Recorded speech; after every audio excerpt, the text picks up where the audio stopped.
je viens d'animer un atelier d'1 heure sur les différents métiers dans l'audiovisuel.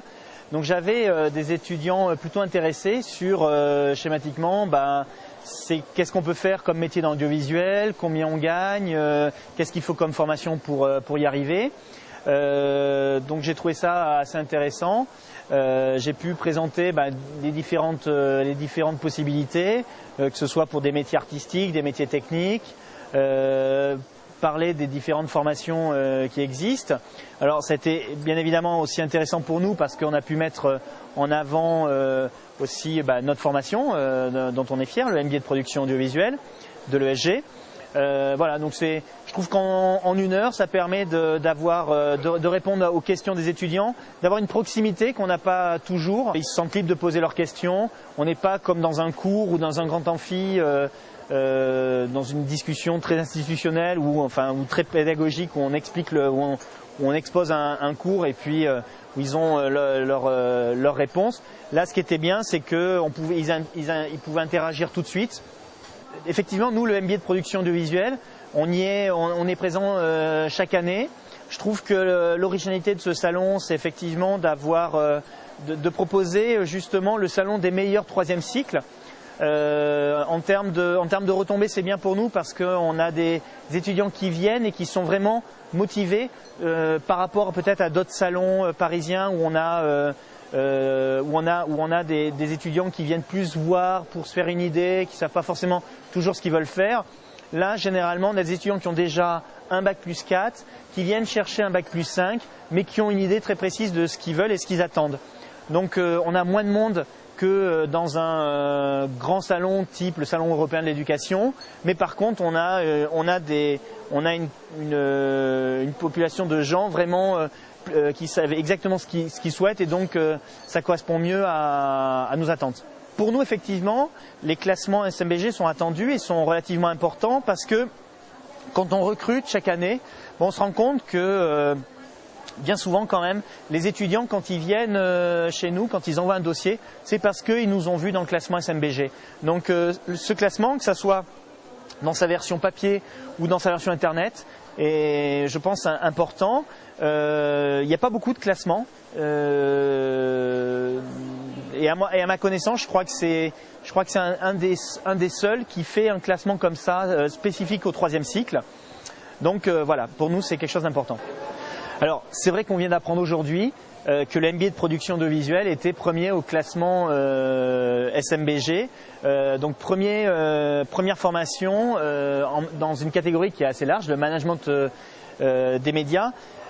Pour nous, c'est d'abord une vraie fierté, c'est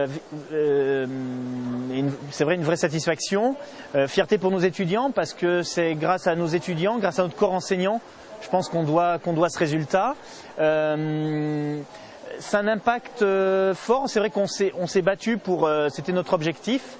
Quand on a lancé ce MBA, on y croyait, on pensait peut-être pas un jour pouvoir finir premier, mais on voulait être dans les tout meilleurs. Parce que je rappelle dans ce classement il y a des formations d'exception comme Subdeco Paris, comme la Sorbonne, comme l'Euromed à Marseille, comme l'INSEC, comme le CELSA, Sciences Po Paris, etc. Donc voilà, donc pour nous la compétition était importante. Et donc c'est une vraie fierté d'être premier après 7 années d'existence. Je rappelle rapidement qu'on a eu la palme de l'innovation pédagogique lorsqu'on a créé ce MBA. Donc pour nous c'est un signe encourageant qu'on est sur la bonne voie. L'année suivante on a été classé 3e, les années suivantes on a été classé 2e. Donc il y a toujours une progression. Voilà. Et ça encore une fois on le doit aux étudiants qui sont meilleurs d'année en année, qui se mobilisent, qui sont aussi plus exigeants. Donc nous on a essayé de faire progresser aussi la formation pour répondre à ces exigences et à ces attentes de plus en plus fortes chaque année. Voilà, avec un corps d'enseignants constitué que de professionnels de l'audiovisuel et puis je pense avec un programme qui suit vraiment l'actualité et les besoins autour des médias. Maintenant qu'on est devenu leader, évidemment, tous les autres vont essayer de reprendre notre place et effectivement, il faut se battre pour garder cette première place. Mais je pense qu'au-delà de ça, nous, si on fait tout ça, les enseignants, enfin les profs qui me suivent dans et à qui encore une fois ce MBA doit tout, je pense qu'on fait ça parce que ce qui nous plaît, c'est de pouvoir donner une chance aux jeunes, de pouvoir se faire ce métier qui nous anime, qui nous passionne. Voilà, donc nous, ce qui nous motive chaque année, au-delà des classements, c'est surtout de pouvoir donner des stages à nos étudiants, de pouvoir leur trouver du boulot, de multiplier les partenariats. C'est ça qui vraiment nous motive. Donc on a fait des partenariats avec le groupe NBC Universal, Sci-Fi 13e rue. On a fait un partenariat avec le groupe TF1 qui sont ravis d'embaucher nos étudiants. On va vers ça, vers multiplier les partenariats et essayer d'asseoir cette formation qui est déjà bien connue et reconnue dans le monde de la télé et du cinéma.